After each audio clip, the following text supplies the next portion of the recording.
कभी ऐसा महसूस हुआ है कि महीने की पहली तारीख को सैलरी अकाउंट में आती है, एक पल के लिए लगता है वाह, अमीर हो गए।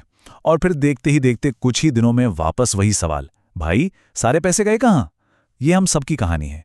लेकिन दूसरी तरफ वॉरेन बफेट जैसे लोग भी हैं जो अपने पैसे को ऐसे काम पर लगाते हैं कि उनका हर एक रुपया उनके लिए और पैसा कमाता है। सैलरी का आना और पलक झपकते ही खत्म हो जाना, ये स्ट्रेस बहुत जाना पहचाना लगता है ना। बिल्कुल इसी सिचुएशन में फंसा है लक्ष्य, 25 साल का एक नौजवान जिसकी कहानी में हम सबको अपनी कहानी की एक झलक जरूर दिखेगी। आज सुबह ही लक्ष्य ने खूबसूरत सपना देखा। वो एक फर्स्ट क्लास फ्लाइट में बैठा है, चारों तरफ लग्जरी, एक ऐसी जिंदगी जिसमें कोई टेंशन नहीं, पैसों की कोई चिंता ही नहीं, सिर्फ सुकून और पूरी आज़ादी। और तभी अलार्म बजता है और सपना टूट जाता है। हकीकत एकदम अलग है। वही ऑफिस, वही स्ट्रेस और वही महीने के आखिर में पैसों की किल्लत वाली टेंशन। ये एक ऐसा गोल चक्कर है जिसमें न जाने कितने लोग रोज घूम रहे हैं। अमीर और आम लोगों की सोच में बस यही एक फर्क है। अमीर लोग पैसे के लिए काम नहीं करते, पैसा उनके लिए काम करता है। अब सवाल यह है कि क्या ऐसा करना मुमकिन है? जी हाँ, बिल्कुल। और इसके लिए किसी जादू के नहीं बल्कि एक सॉलिड प्लान की जरूरत है। इस विश्लेषण में हम एक ऐसे ही 6 हफ्तों के फाइनेंशियल रीसेट की बात करेंगे जो लक्ष्य जैसे किसी भी इंसान की पैसों की कहानी को पूरी तरह से बदल सकता है। तो चलिए शुरू करते हैं। सबसे पहला और जरूरी कदम है अपनी सोच को बदलना। देखिए, पैसे से जुड़ा कोई भी बड़ा बदलाव हमेशा सोच से ही शुरू होता है। पैसों को लेकर जैसी सोच होगी वैसी ही जिंदगी होगी। और अब यहां जो बात समझने वाली है वो ये कि कामयाबी एक रात में नहीं मिलती। ये कोई बड़ी छलांग नहीं, बल्कि रोज उठाए गए छोटे छोटे कदमों का नतीजा है। खुद वॉरेन बफेट को ही देख लीजिए। उन्होंने अपना पहला इन्वेस्टमेंट सिर्फ 11 साल की उम्र में किया था। कोई भी इंसान अगर सीधे 100वीं सीढ़ी पर कूदने की कोशिश करेगा तो गिरेगा ही। सफलता की सीढ़ी पर एक एक कदम करके ही चढ़ा जाता है। और सच कहूं तो ये जो 0 से 1 पर जाने का सफर है ना, यही सबसे मुश्किल होता है, क्योंकि असली इम्तिहान इसी पहले कदम में होता है। फाइनेंशियल एक्सपर्ट रमित सेठी इसे D2C प्रिंसिपल कहते हैं, मतलब डिवीजन से क्यूरियोसिटी की तरफ बढ़ना। जब कोई कामयाब लोगों को देखकर उन्हें जज करता है तो वो अपने सीखने के सारे रास्ते बंद कर लेता है, लेकिन जब कोई जिज्ञासु बनता है तो वो ग्रोथ के नए दरवाजे खोल देता है। इसे एक छोटी सी कहानी से समझते हैं। 3 दोस्त थे, समीर, वरुण और यश।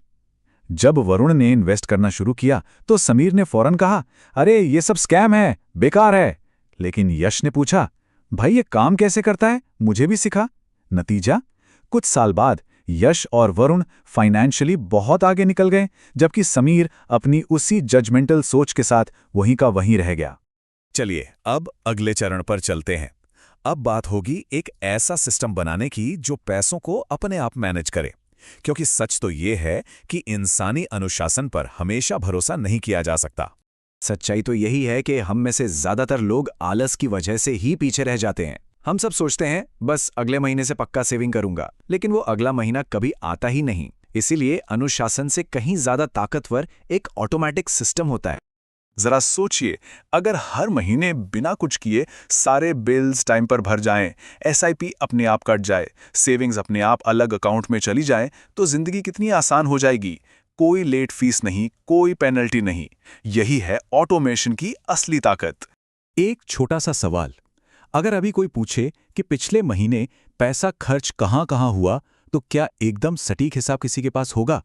ज्यादातर लोगों का जवाब होगा, हाँ, मतलब लगभग पता है। और ये जो लगभग है ना, यही हमारी आर्थिक जिंदगी का सबसे बड़ा दुश्मन है। जब तक ये साफ साफ दिखेगा नहीं कि पैसा जा कहाँ रहा है, तब तक उसे कंट्रोल करना नामुमकिन है। जिस दिन से कोई अपने खर्चों को ट्रैक करना शुरू कर देता है, उसी दिन से बिना किसी बाहरी मोटिवेशन के खर्च अपने आप कंट्रोल में आने लगते हैं। चलिए अब कुछ ऐसी आदतों पर नजर डालते हैं जिन्हें रोजमर्रा की जिंदगी में अपनाकर कोई भी अपनी फाइनेंशियल हेल्थ को सुधार सकता है। याद रखिए, छोटे छोटे कदम ही मिलकर बड़ा बदलाव लाते हैं। रमित सेठी इसे एक बहुत ही अच्छा नाम देते हैं, गिल्ट फ्री स्पेंडिंग। देखिए, एक अच्छी जिंदगी का मतलब सिर्फ पैसे बचाना नहीं होता, बल्कि उन पैसों को खुद पर खर्च करके जिंदगी को बेहतर बनाना भी होता है, वो भी बिना किसी पछतावे के। सोर्स के मुताबिक अगर कोई अपनी कमाई का 10 से 20% उन चीज़ों पर खर्च करता है जिनसे उसे सच में खुशी मिलती है, तो ये बिल्कुल भी गलत नहीं है, बल्कि एक बैलेंस्ड और खुशहाल जिंदगी के लिए ये बहुत ज़रूरी है। और ये स्लाइड बहुत अच्छे से दिखाती है कि क्रेडिट कार्ड अपने आप में बुरा नहीं है। इसका गलत इस्तेमाल किसी की भी फाइनेंशियल लाइफ को बर्बाद कर सकता है। बस एक नियम याद रखना है, बिल हमेशा समय पर और पूरा चुकाएं। ये बाद में देखेंगे वाली आदत ही लोगों को कर्ज के जाल में फंसाती है। एक बहुत बड़ी गलती जो अक्सर नए इन्वेस्टर्स करते हैं वो ये सोचते हैं कि आज पैसा लगाया और कल अमीर बन गए। लेकिन सच तो ये है कि इन्वेस्टिंग कोई जादू की छड़ी नहीं है, ये एक प्रक्रिया है और इसका सबसे बड़ा दोस्त है समय। पता है, वॉरेन बफेट की ज़्यादातर दौलत उनके 50 साल के होने के बाद बनी। क्यों? कंपाउंडिंग की वजह से। अगर कोई हर महीने सिर्फ 10,000 रुपए भी इन्वेस्ट करता है तो 20 साल में वो रकम 1 करोड़ के करीब पहुंच सकती है। ये जो 6 हफ्तों का प्लान है, ये इसी लंबी और शानदार यात्रा की एक छोटी सी शुरुआत है। और यहाँ एक बोनस सबक है जो किसी की भी फाइनेंशियल जर्नी को सुपरचार्ज कर सकता है। सिर्फ पैसे बचाने पर फोकस करने के बजाय अपनी कमाई बढ़ाने पर भी उतना ही ध्यान देना चाहिए। सोचिए, खर्च कम करने की एक लिमिट होती है, लेकिन ज्यादा कमाने की कोई लिमिट नहीं होती।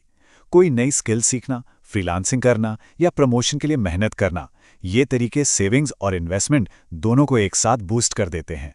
असली खेल सिर्फ बचाने का नहीं बल्कि बनाने का है। एक बात हमेशा याद रखनी है, इन 6 हफ्तों का लक्ष्य रातों रात अमीर बनना नहीं है। इसका असली लक्ष्य एक ऐसा सिस्टम बनाना है जो लंबे समय में अमीर बनाएगा।